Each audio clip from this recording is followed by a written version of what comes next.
Pemirsa, akibat tak pikir panjang, perjalanan Resbob mencari tenar berakhir di rumah tahanan. Akibat ujaran kebencian yang ia lontarkan saat tengah melakukan siaran langsung di sosial media, Resbob terancam pidana penjara 6 hingga 10 tahun. Dan terkait dengan hal ini kita akan langsung membahasnya bersama dengan sejumlah narasumber yang telah terhubung melalui sambungan virtual, yaitu pengamat sosial UGM Hempri Suyatna dan juga Bapak Arianto Sutadi selaku penasihat ahli Kapolri. Halo, selamat malam Bapak-Bapak. Selamat malam, Mbak. Baik, saya ingin ke Pak Hempri terlebih dahulu. Pak Hempri, kalau kita simak ya, tadi paket berita pengantar sebelum dialog kita lakukan, Resbob sendiri mengakui ada motif ekonomi dan ia melakukan hal ini secara sadar. Pertanyaannya Pak, jika memang adanya seperti itu, kan kalau secara logika kan harusnya ia sadar ya, apa yang dilakukan itu tidak pantas tetapi tutup mata karena ada faktor ekonomi. Nah, Anda melihat gejala sosial seperti ini seperti apa Pak?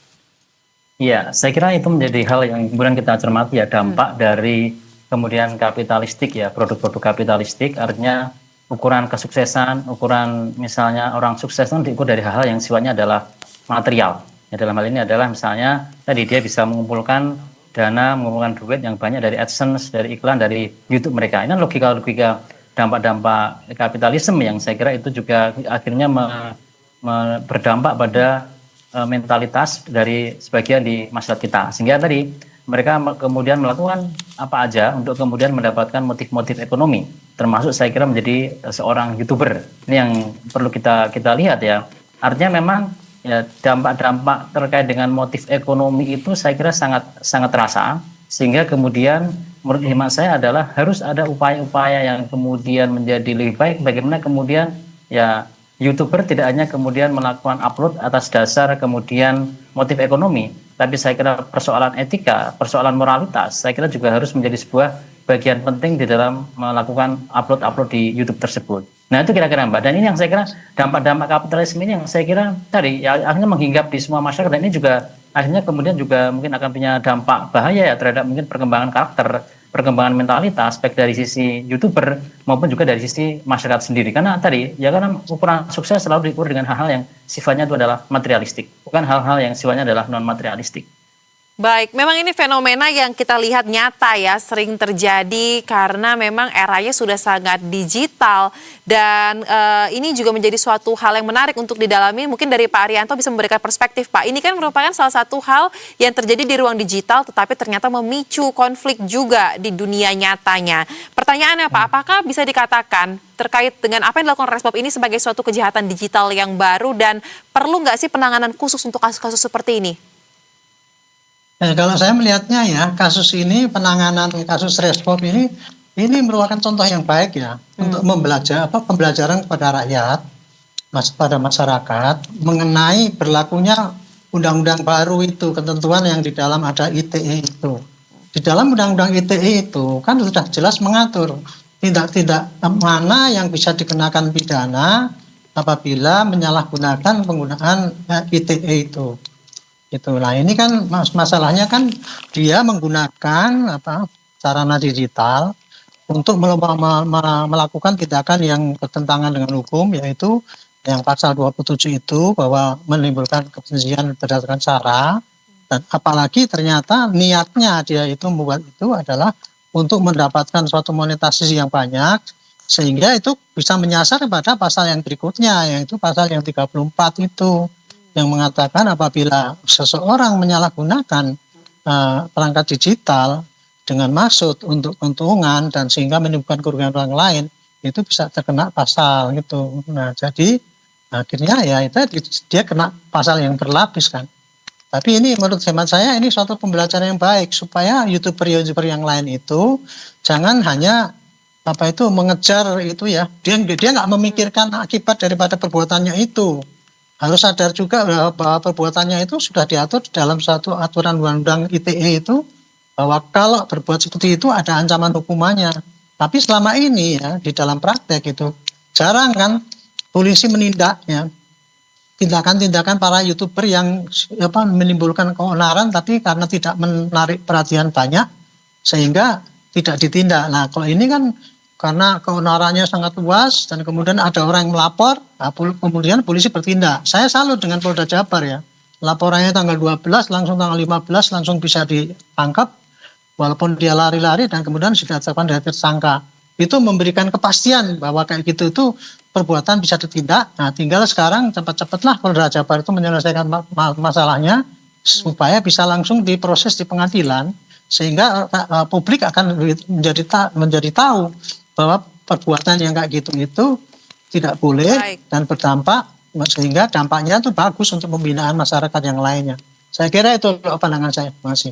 Baik, nah berbicara mengenai hal ini juga, saya ingin perspektif dari Pak Hempri mungkin terkait dengan budaya. Kita melihat tadi kalau kata Bapak menggarisbawahi terkait dengan adanya produk-produk kapitalistik yang kita lihat menjadi suatu hal yang terjadi secara nyata ya dalam hal ini. Nah, ada relasi juga nih Pak yang sepertinya terjalin dengan kuat antara konten kreator dengan si penontonnya yang justru berpotensi untuk saling menguatkan perilaku ekstrim ini. Pertanyaannya, apakah memang perlu intervensi terkait dengan bagaimana budaya ini perlu dilakukan dari tingkat anak-anak? Karena kan generasi kita akan selalu bertumbuh Pak ya. Digital itu tidak bisa kita hentikan, tapi harus kita lakukan penyesuaian-penyesuaian sedemikian rupa. Nah, bagaimana Pak sebaiknya hal ini diatasi?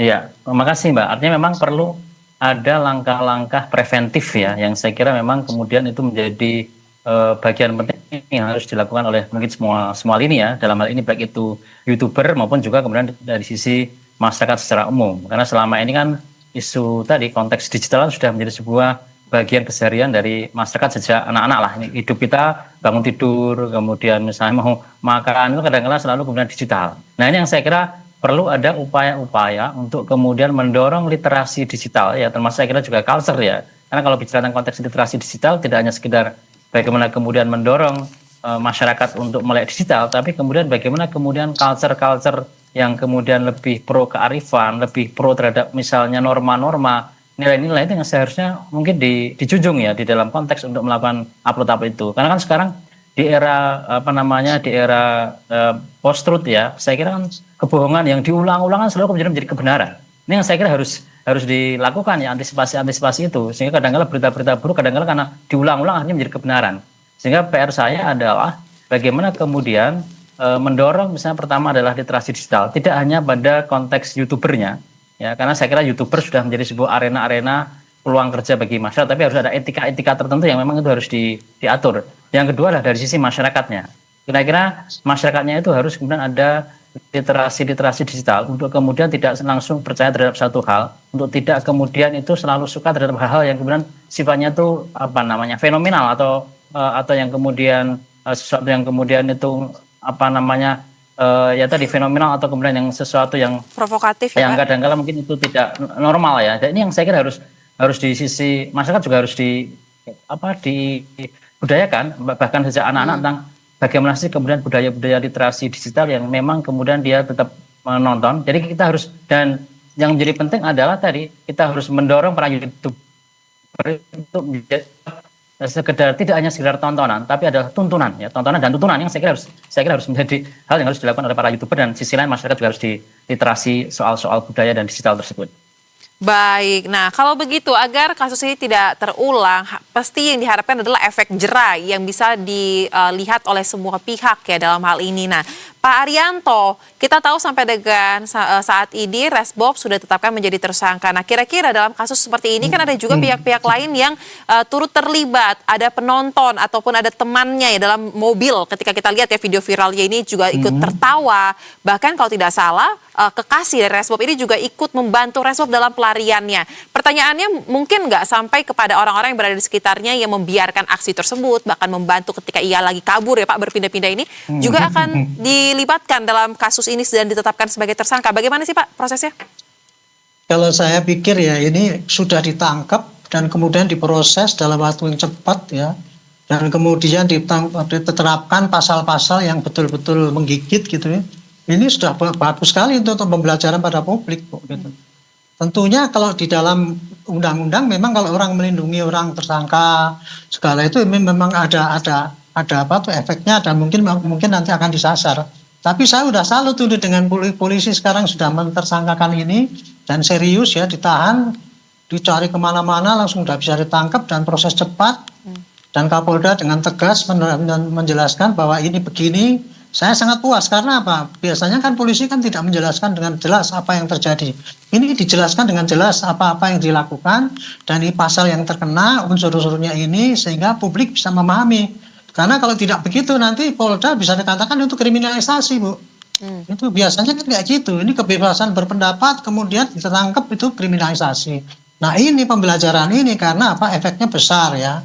Sehingga timbul pergolakan atau pertikaian antara kelompok yang besar. Dan saya yang lebih senangnya lagi apa? Dari universitas juga ikut, kalau saya nggak dengar itu, kalau nggak salah dengar itu DDO ya itu ya. Itu mahasiswa itu. Nah, ini bagus. Artinya apa? Semua instansi juga ikut mengambil alih tindakan kepada pelaku, tindakan seperti itu dianggap sebagai suatu kejahatan sehingga dia tidak melindungi mahasiswanya ataupun siapanya bahwa itu sebagai tindakan yang benar gitu. Hanya dengan kesadaran bersama antara masyarakat itu seperti tadi saya sampaikan Bapak Hendy tadi itu, ini kasus kayak gini ini bisa tercegah untuk berikutnya, bisa menimbulkan efek jera bagi pelakunya dan bisa menimbulkan efek deteren bagi pelaku-pelaku yang selama ini baru pengen tenar gitu ya, dan kemudian mungkin ya selama ini sudah mencoba-coba melakukan YouTuber yang kira-kira bisa menghasut kebencian tapi selama ini kan belum nggak pernah ditindak gitu. Jadi ini suatu contoh yang baik, Bu. Gerakan yang bagus untuk menyadarkan publik gitu. Baik, memang untuk membangun budaya dan meningkatkan adanya kesadaran bersama ini tidak bisa kita lihat dalam satu malam. Perlu waktu yang cukup panjang sepertinya, apalagi kita berbicara mengenai generasi yang akan ada ke depannya. Terakhir mungkin kepada Pak Hempri, jika memang perlu adanya intervensi sosial tadi seperti Bapak katakan, kira-kira tanggung jawab yang paling utama ini bisa ditunjukkan kepada siapa untuk melakukan hal tersebut? Dan juga apakah ada koreksi mungkin dari kacamata akademisi terkait dengan regulasi dalam kasus-kasus seperti ini? Sudah cukup atau perlu ada tambahan lagi agar menimbulkan efek jera? Silakan. Ya, saya kira memang perlu ada kolaborasi ya dari berbagai stakeholder yang ada di dalam masyarakat. Saya kira peran utama adalah dari fungsi keluarga. Selama ini kan tadi keluarga kadang-kala juga cenderung acuh ya, karena kan tadi yang saya katakan di awal, logika kapitalisme itu kan selalu kemudian mendorong juga anggota-anggota keluarga itu kerja dan kerja, sehingga kemudian lupa untuk kemudian membangun karakter dari anak tersebut. Ya, ini yang saya kira aspek ini yang sekarang harus disentuh, fungsi-fungsi keluarga tidak hanya sekedar kemudian menjadi sebuah tempat untuk mereka saling bertemu, tapi juga menjadi sebuah wahana untuk saling edukasi. Itu yang saya kira menurut saya sangat kurang kan. Kadang-kala sekarang orang tua sibuk, anak-anak kemudian itu dicekoi dengan atau diberikan HP dan sebagainya untuk mainan dan tanpa kemudian pendampingan di situ. Itu satu hal dari sisi keluarga. Yang kedua dari sisi dimensi masyarakat.